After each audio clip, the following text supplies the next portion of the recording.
This is the Solid Signal podcast for the week of October 9th, 2023. And this week, I have the unfortunate task of talking about price increases for DISH and DIRECTV, which have all been recently announced and are going to be taking effect almost immediately. And, that's a tough one to talk about because honestly, I feel like this happens every year and I give the same excuses every year. And yes, they're still true, and they're not really excuses, they're explanations. But at the same time, I feel like, it's one of those things that at this point you should almost kind of expect. And it's not your fault that it's happening. It is really the fault of the content providers. And here's where we can actually kind of even see some evidence of that this year, which is kind of an interesting point.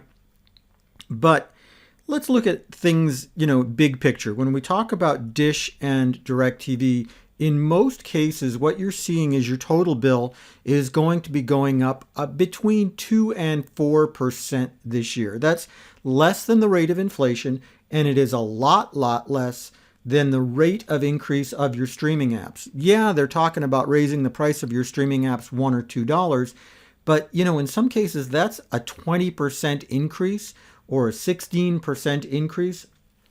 And this comes year after year with these streaming apps. It only seems like a smaller increase because you're paying less to begin with. That's how they get you. And as opposed to DIRECTV and DISH, where you're already paying close to $100 or more than $100. And so the dollar amount is higher, but the actual percentage increase is lower. And as I said, it's a lot lower than the percentage increase of general inflation. And if you're talking about the price of specific things, whether it's food or petroleum or something like that, you can say that those things are way worse than what you're getting for a satellite TV increase. But I get it. You don't want to have any increase at all. I don't want to have any increase at all. And you might be asking yourself, why does it make sense for there to be any increase at all when both of these companies, DIRECTV and DISH, are fighting against higher costs driving people to leave the service? It's fairly well known at this point that both DIRECTV and DISH have had lower subscriber numbers year over year for several years. And it seems like raising prices isn't a great way of doing it, especially if you're not providing any more content. Yep, I get it, folks. I do. And I'm not going to apologize for that.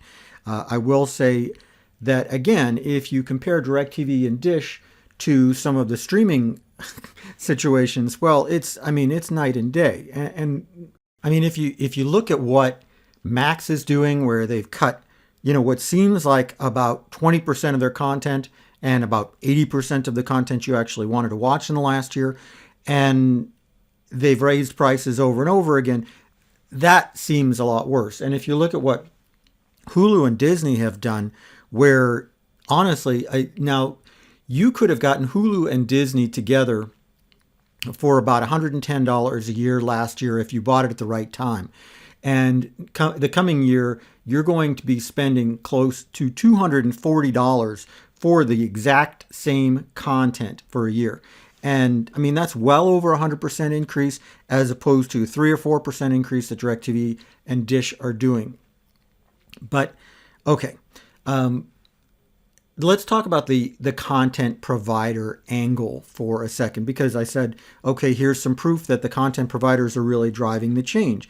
And, the proof that I'm giving you is in this case for DIRECTV. DIRECTV historically has done their price increases in February or so, and this price increase was announced in October, shortly after the conclusion of the deal with Nexstar Media Group. Now, you probably are aware, because I think that a large percentage of people were affected by this, that programs on stations owned by Nexstar Media Group were blacked out for most of the summer. It was DIRECTV's longest and largest channel blackout in a very long time, possibly ever.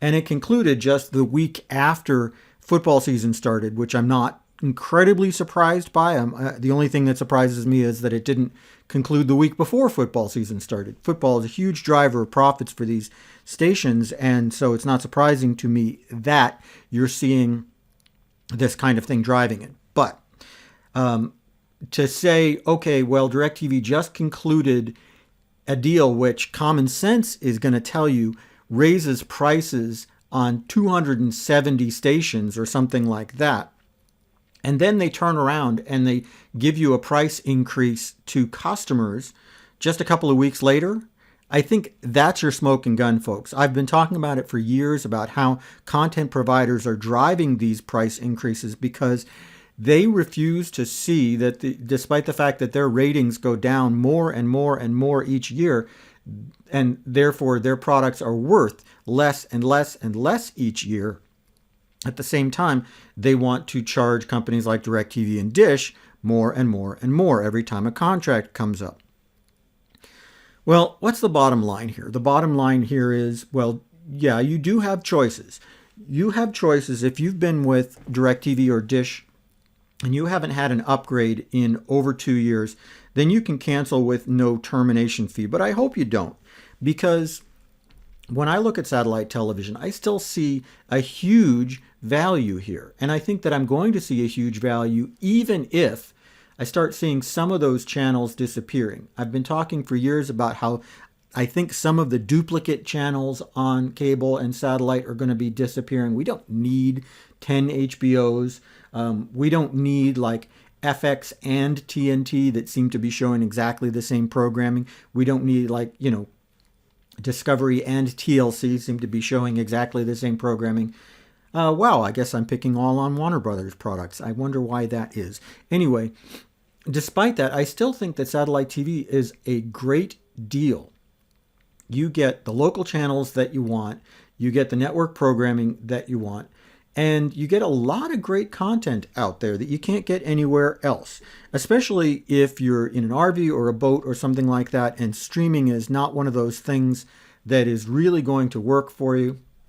Satellite's a great option, but even if you're talking about in your home, it's a great option for a lot of reasons. And one of the reasons, in my opinion, that it's a great option is redundancy. Everybody likes to bundle. Everybody likes to say, okay, I'm going to combine services and save money. And you know what? That's a great idea, especially when times are tight, to try to save money. But there's another side to that, and that's the lack of redundancy. If you've got one hair-thin strand of fiber that is controlling all of your communications in your house, and I mean your telephone, your TV, your internet, all coming in on one strand of fiber, and that strand of fiber goes away, so do all of your entertainment options. And you may not have great cell service in your house. You should have a cell booster to solve that, but you probably don't have great cell service in your house, and you've been relying on Wi-Fi in order to combat that, and all of a sudden your internet goes down, and you've got nothing. With satellite TV, you continue to have entertainment choices, even more so if you add an over-the-air antenna. Entertainment choices, it's important. It means especially if your internet's going to be down for a little while due to weather or something like that, then it gives you the option to still be entertained. And satellite TV is one of the most reliable forms of entertainment out there, 99.99% uptime or something like that. And most of the downtime is solved automatically when weather passes or when, snow gets washed off your dish or something like that. It's much more reliable in that sense than internet, which can go down for days or weeks if the cable company that you subscribe to finds a broken piece of fiber that they can't get to because things have gotten really bad in your area. Satellite TV is still a great value, and yes, the price is going up, and yes, that stinks. The bottom line, though, is that it's not going up as much as you see with other forms of content, and it's still something that I think that you should have in your entertainment portfolio no matter where you are. Anyway, that's about it for this week's podcast. Please like, subscribe, and leave a comment. It makes me look good to my bosses. I hope that you come back next week for even more excitement, thrills, and spills on the Solid Signal podcast. But in the meantime, I hope you shop at solidsignal.com, sponsor of this podcast. They're the folks who keep the lights on for me and who sponsor this podcast. I'm very appreciative and grateful to them. Shop at solidsignal.com for everything that you need to live your best digital life. And if you want a higher level of service than that, if you want something even better than self-service websites can provide, well, you want Signal Connect. They're the full-service arm of Signal Group, and you can reach them at 888-233-7563. Pretty much open during East Coast business hours. If it's after hours, then go to signalconnect.com. There's a contact form there, and you just fill that out, and they get back to you real quick. Solidsignal.com, Signal Connect. These are the folks who are really going to take great care of you, just the same as they really take care of me. Have a great week, and I'll see you again next week on the Solid Signal Podcast.